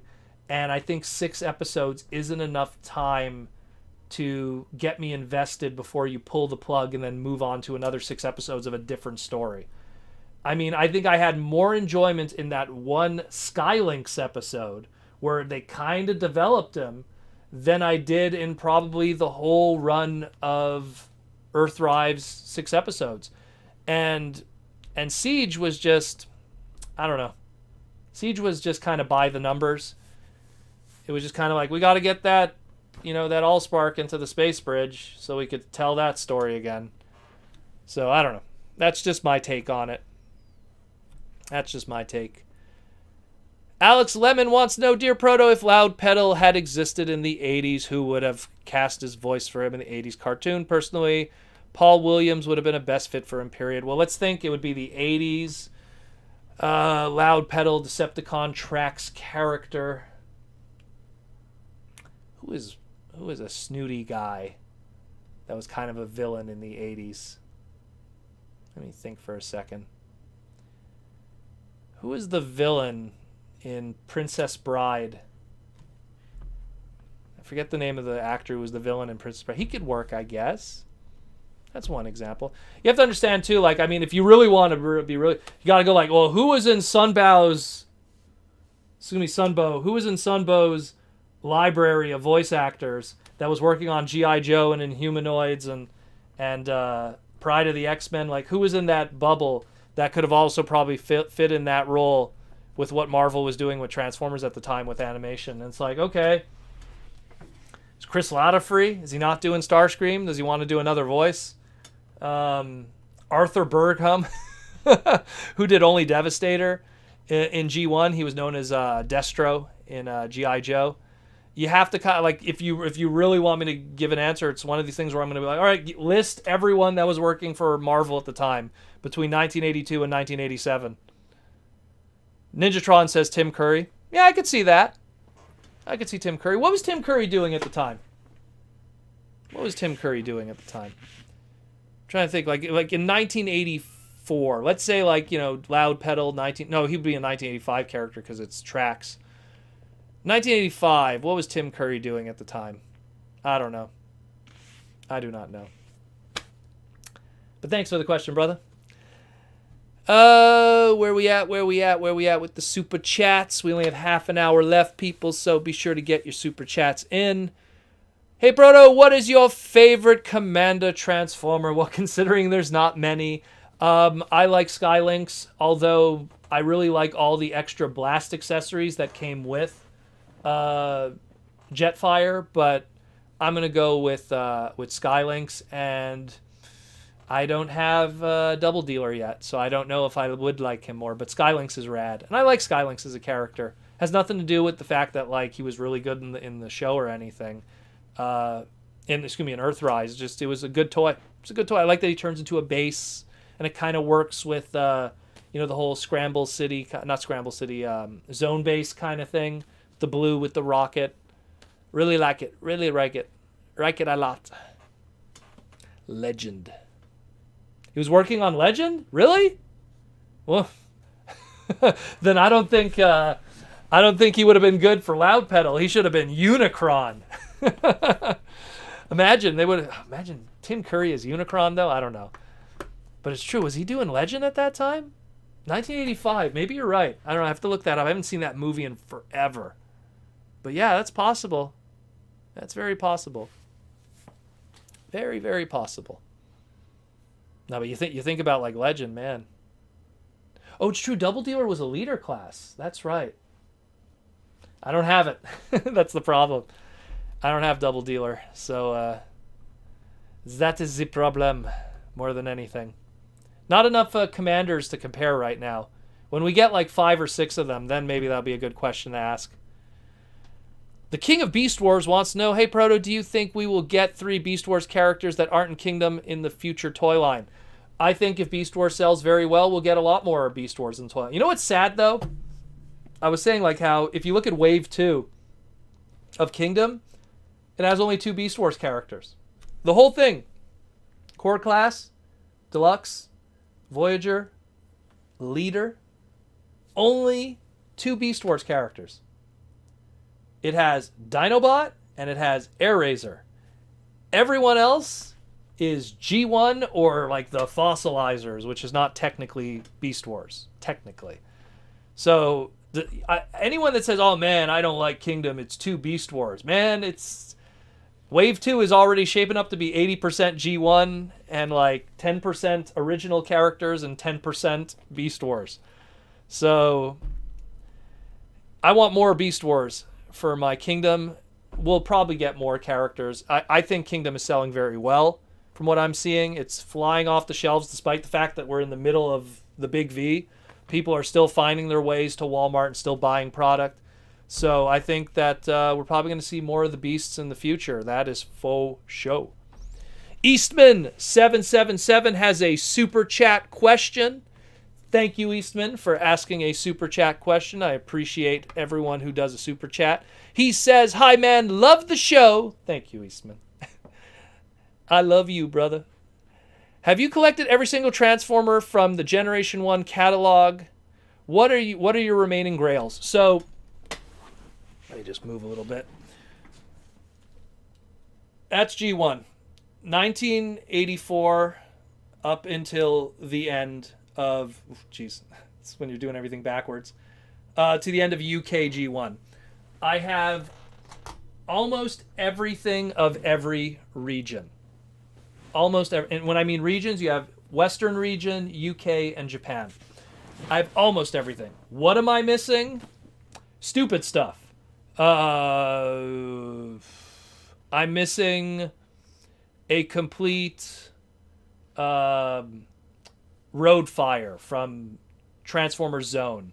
I'm missing it's a lot of stupid things. Like one-off little things here and there. I would like to upgrade my Dino King, from Transformers Victory. But when it comes, like the Western release stuff, like everything G1 Western release, almost everything. There's very little I'm missing. I was lucky though. I was collecting this stuff like back in the mid to late 90s when nobody cared. There was no eBay and prices were low. I would go into comic stores. No joke. I would go into comic stores. Like this was like 1997, 1998.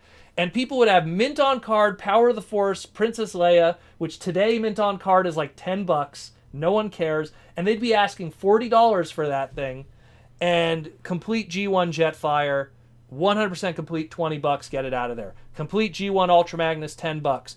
$5 mini bots, all that kind of stuff. But the Star Wars toys, starting lineup hockey toys, all that stuff was top ticket items in the 90s. They didn't care about Transformers. It wasn't until the 2007 movie and eBay and cell phones, did that really start to push up the prices.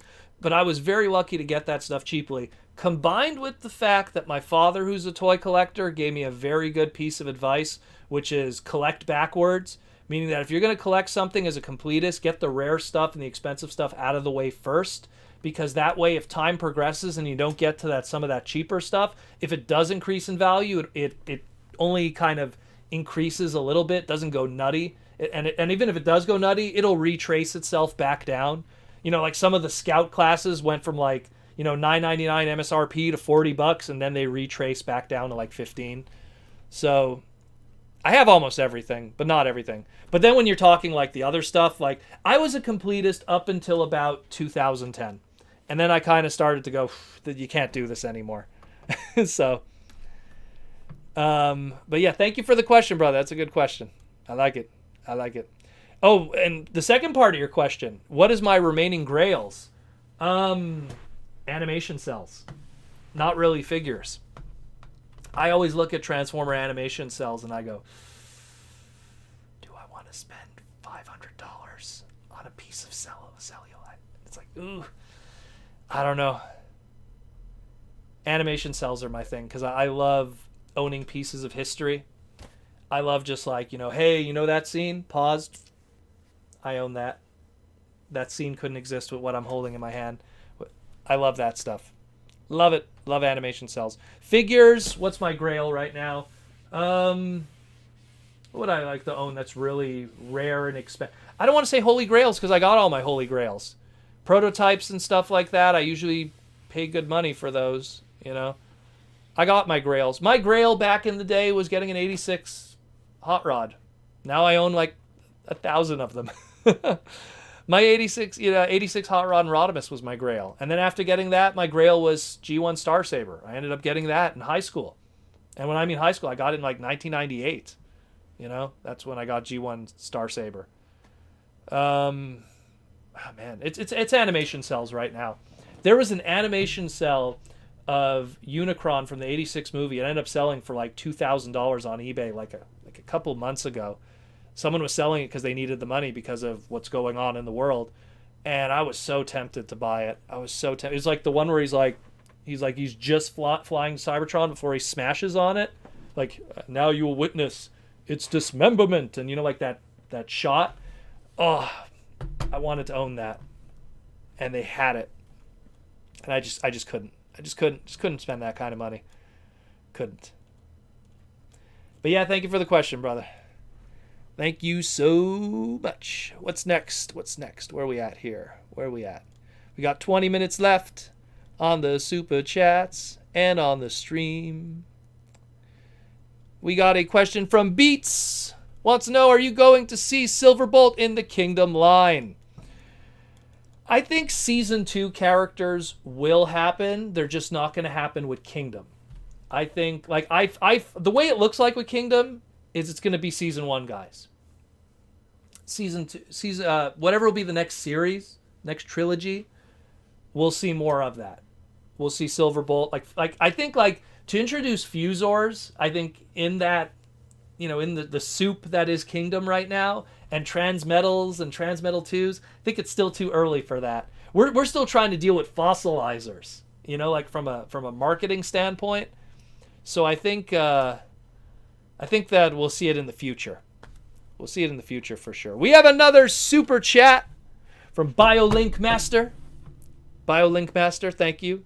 Thank you so much, BioLink Master, for the super chat. Every super chat helps this podcast, and BioLink Master has helped the podcast. Hi, love your podcasts. Thank you, BioLink Master.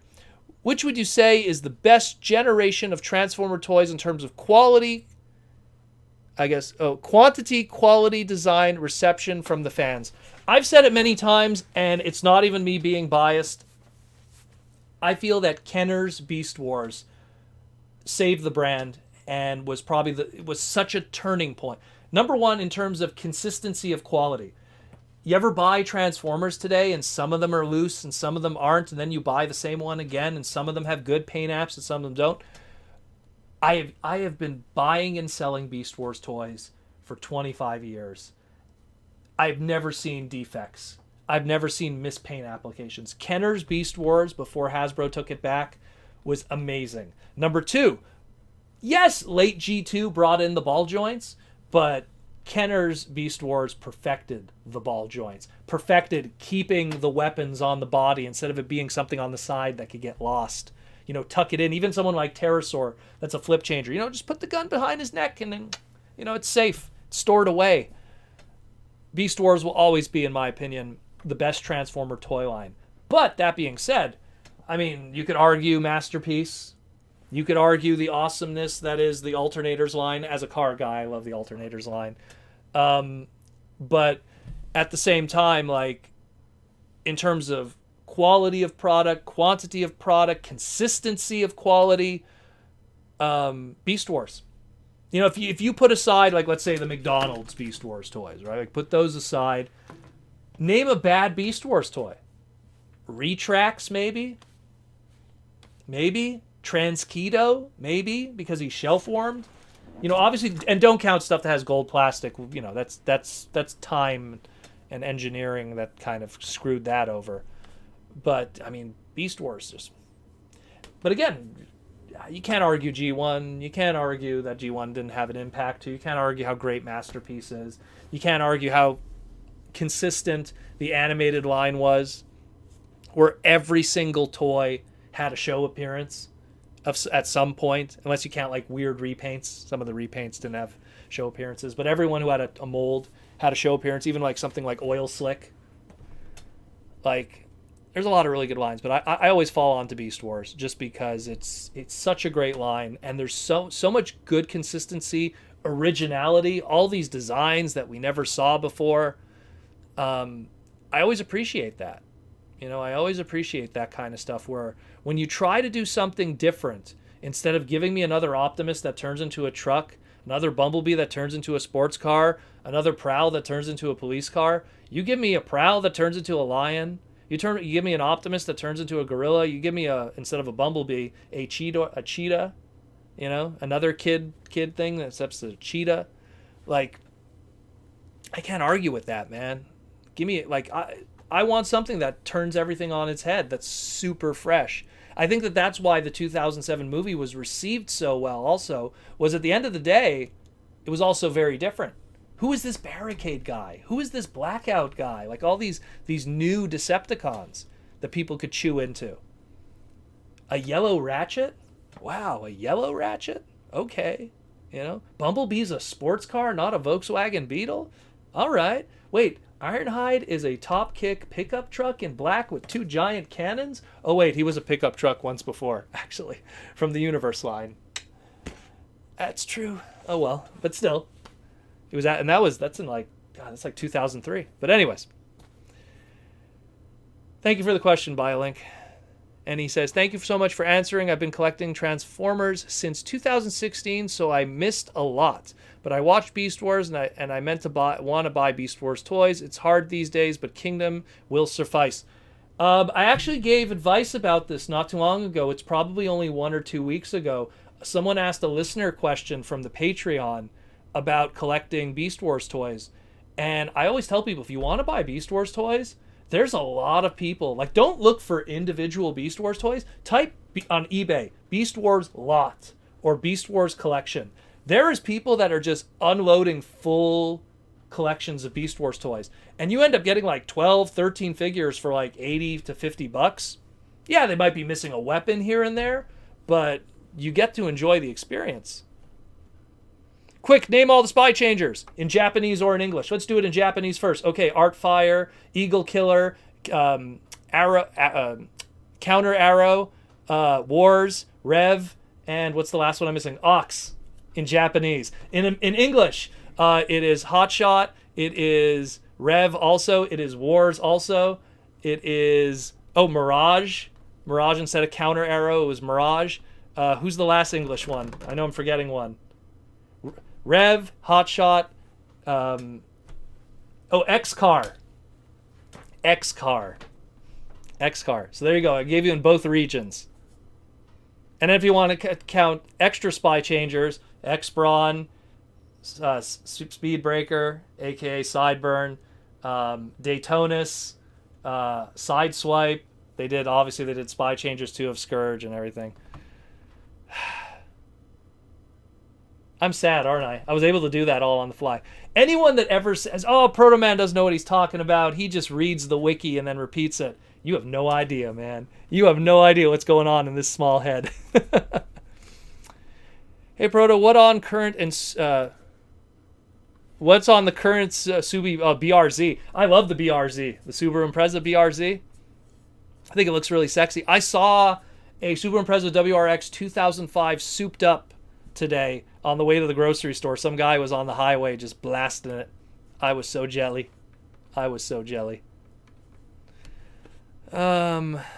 But yeah, I love my Subarus. Great cars. Ironhide Spy Changer was called Ox in Japan, by the way. That's why I said Ox instead of Ironhide. That's why he had that cow pattern. I call them by the Japanese names because I like car robots more than I like robots in disguise.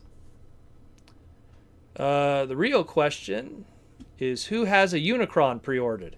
This guy here with 2 thumbs.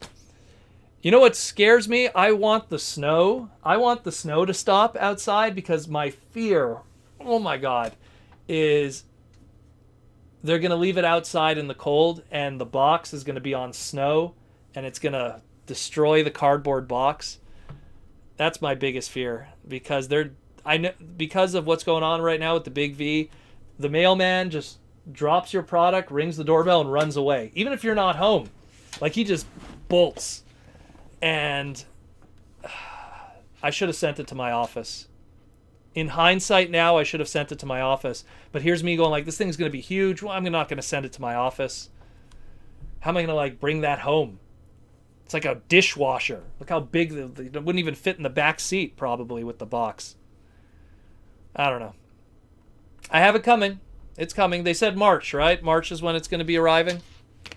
We'll see what happens. We got 10 minutes, by the way, guys, for tonight. Once again, everyone, just want to say we still got 10 minutes left. But, again, thanks, everyone who's come by. Hang out. Do the super chats.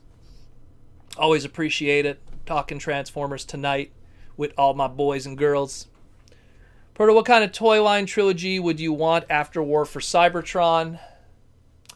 Continue doing Beast Wars. Still so much meat on the bone. If Beast Wars isn't selling well, go into the Unicron trilogy and make those 2000s kids get their toys. And you can bring back some of those trademarks. I mean, you already have Red Alert as a trademark. Demolishor, get that one up and running again. Most of those trademarks are there now that I think about it. Most of those trademarks are there. We got a super chat question from Bird of Prey, DCU Epion 19. I'm sorry. Thanks for the super chat question. Birds of Prey. I love the Birds of Prey. Huntress is one of my favorite DC characters of all time. Not the movie one, the comic book version. Or the DC animated series one is amazing too. Speaking of G1 characters in Beast Wars, which G1 character would you like to get in Beast Mode? I would love to see Jazz in Beast Mode. Hey man, look. Why isn't Bumblebee? You know, it's in his name, but I mean, let's put Bumblebee aside then. I would have seen Hot Rod. Just see, like, you know, Hot Rod as a lion, you know, flaming lion or something would be kind of cool. If you don't go for the obvious Hot Rod, because Hot Rod's my favorite character, Jazz would be cool, actually. I remember there was that Beast Hybrid book that was like, it was like this fan magazine book that they started making third-party releases of. I believe Jazz was a horse they did or something, which is weird in my opinion. I don't see Jazz as a horse, but they did Jazz as like a horse or some kind of stallion. I would see Jazz. Who would be Jazz? Jazz is cool. So what would Jazz be? Man. I don't know. I wish Jaws D was here, because Jaws D is the Jazz fan. He probably has already in his head what Jazz would be. Oh, man. I don't know. Jazz. Who'd be really good for Jazz? Because it has to be something that's got, like, style. And I can't think of any animals that got style. You know? Like a peacock? No. Why would you make Jazz a peacock? I don't know. I don't know, but again, personal. I'd love to see Hot Rod. I'd love to see, like, imagine Cosmos in Beast Wars. So it's like, how does that work? What kind of, like, would he be an alien creature for Beast Wars? Like, some of those characters would be really interesting to see as Beast characters, because it almost defies what they are.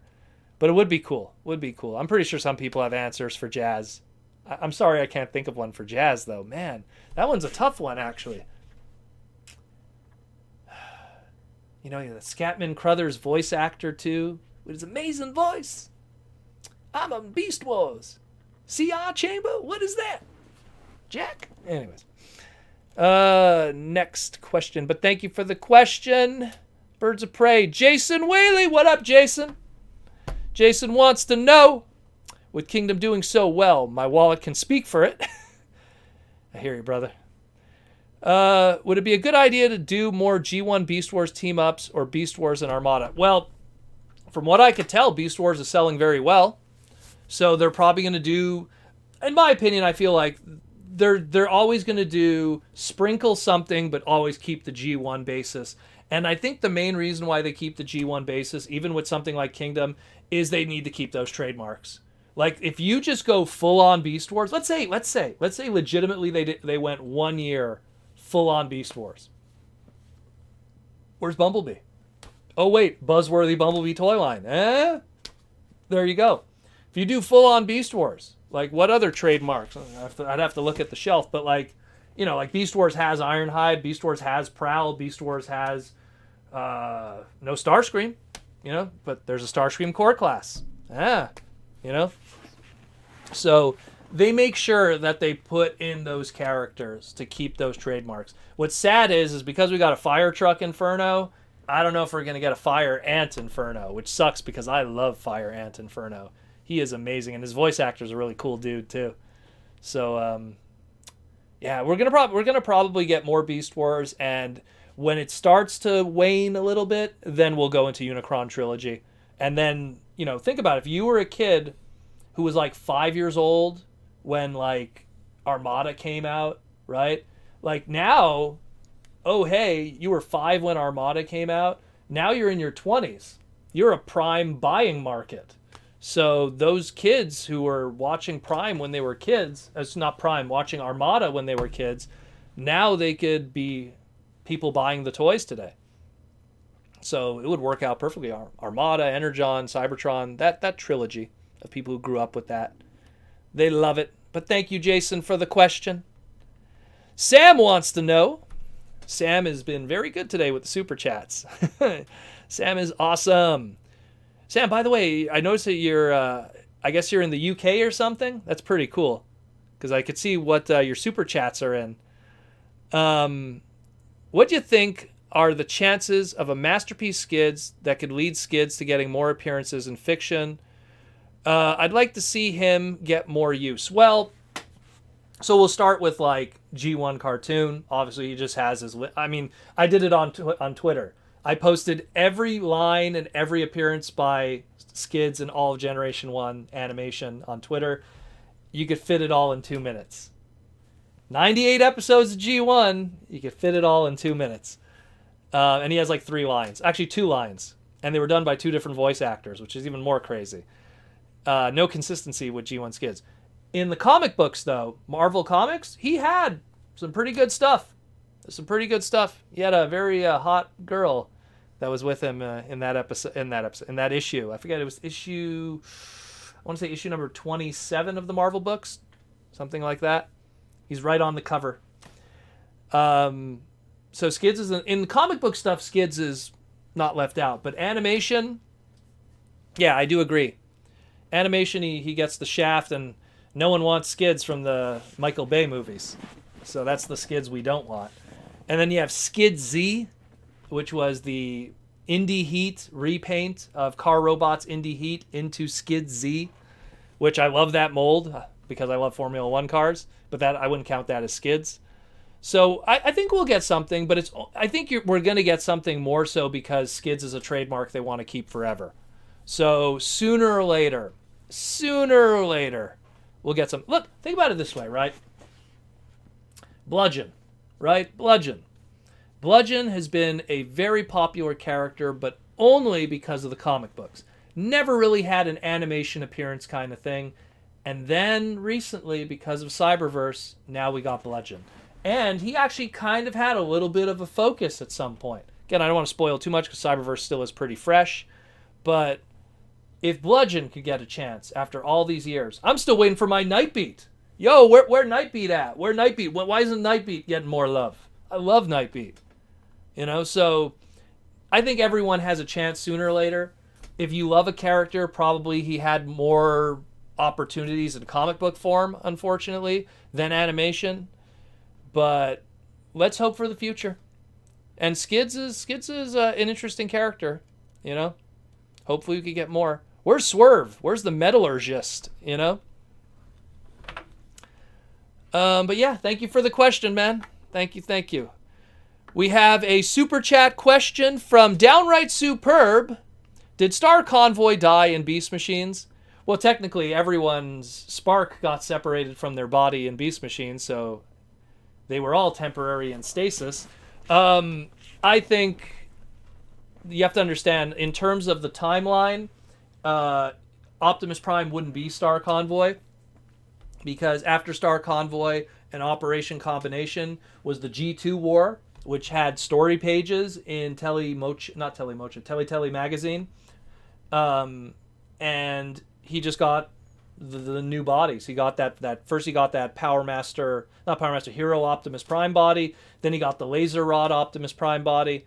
So he already reverted more to a simpler G1 Prime kind of look when it was all said and done. Assuming the Beast Machines continuity continues with the Japanese side, which was called Beast Wars Returns in Japan, which was a Toys R Us DVD exclusive packed in with figures. He would just be Optimus Prime, and he would probably be separated from his body when Megatron took over Cybertron. And then he would have came back at some point. I believe Optimus is still alive. I believe he's probably part of the High Council or something. Of course, then you have the separate continuity of what's going on with, let's say, the BotCon books with the Wreckers, because they had their own stuff going on. So, which some people say is canon, some people don't. I think it's canon, but it's like a sub-continuity. But I think he's not dead, he's in stasis. Long answer short, that's it. I'm trying to make sense of continuity here and all the different versions. We'll take one last super chat question after this one. So we'll take one after this one. What's your favorite episode of Beast Wars? The easy answer is always Code of Hero. Code of Hero is always an amazing Beast Wars episode. But I also love the Season 1 episode, Guerrilla Warfare. I always felt the episode Guerrilla Warfare was showing everything Beast Wars was capable of from a TV show. Guerrilla Warfare was violent. Guerrilla Warfare showed blood. Guerrilla Warfare showed action. It showed swearing within Transformers. I'll rip your slagging heads off. It showed character development. It showed compassion. It showed cruelty. And it also showed just how superior mainframe CG was 25 years ago compared to CG today. Go back. I've talked about it on Twitter many times. I've posted that image on Twitter many times. It's a video of Dinobot waking up at the end of the episode. Excuse me, not Dinobot. Dinobot waking up Optimus Primal at the end of that episode. And just the social interactions and the character. It's an amazing, touching episode, Guerrilla Warfare. But Code of Hero, Code of Hero is the go-to. It's kind of like for the longest time, it's like, oh, what's the best animated G1 episode? Everyone just goes straight to Call of the Primitives, because it is the best animated G1 episode, and you can't argue it. And it's kind of like Code of Hero, too. It's like, even if you have a personal favorite, you can't argue how great Code of Hero was. And it was just absolutely amazing episode. And so many times, people who love Transformers, even if they don't like Beast Wars, when they see Code of Hero after watching Beast Wars, they go, oh, okay, I get it. I get why people are really passionate about this Transformer series. All right, we're going to do one last question for the day. Very last one. We'll have to take it at random because we don't have any super chats left, it looks like. So we'll take a last random one here. And it'll be, Dear Proto, if Bludgeon existed earlier, who would you cast him to voice in the Generation 1 cartoon? Well, if it was the 80s, let's go with Pat Morita, Mr. Miyagi himself from Karate Kid. I don't know, man. Again, he wouldn't have been on... You know what's funny? There was a Karate Kid cartoon. I wonder who voiced Mr. Miyagi in that. Because that would have probably been that. They would have done... You know how Marvel was back then when they did Asian people, specifically Japanese people, in the G1 cartoon. So if you had a character like Bludgeon, like imagine if Nightbird spoke, she would have spoke like, ooh, ancient Japanese secret, like they would have done something like that. So it's the same thing. They would have given like a Mr. Miyagi kind of voice. So just get Pat Morita. He's a comedian. He's a stand-up comedian, Pat Morita. People don't realize that. Before he became famous for acting. And then, he probably knew Chris Latta, who was also a stand-up comedian, G1 Starscream's voice actor. Hey, Chris Latta been like, hey, Pat, you want to get a voice acting job? It's easy pay. But you have to deal with, Wally Burr, who's a crazy voice director. And so, okay, sure, I just came off a Karate Kid. This should be fun. And different times. Exactly, different times. You don't know what's going on, you can't do a super chat. Stinkface, ask one more question, and then we'll call it a night then. We'll take Stinkface's question, and then we'll call it a night. And then we'll call it a night. Stinkface, just type the question, and then we'll call it a night. And then we're running a little late, but we'll take your question, then we'll go. I'm feeling nice today, and then we'll go. But I just want to say, guys, again, thank you for everyone that came by the stream. We are killing it as a podcast. We do so well. We do so well. We have more views. We have more listeners than anyone else in the Transformer fandom that does the podcast thing. So I'm really grateful for everyone who turns out and boosts our numbers.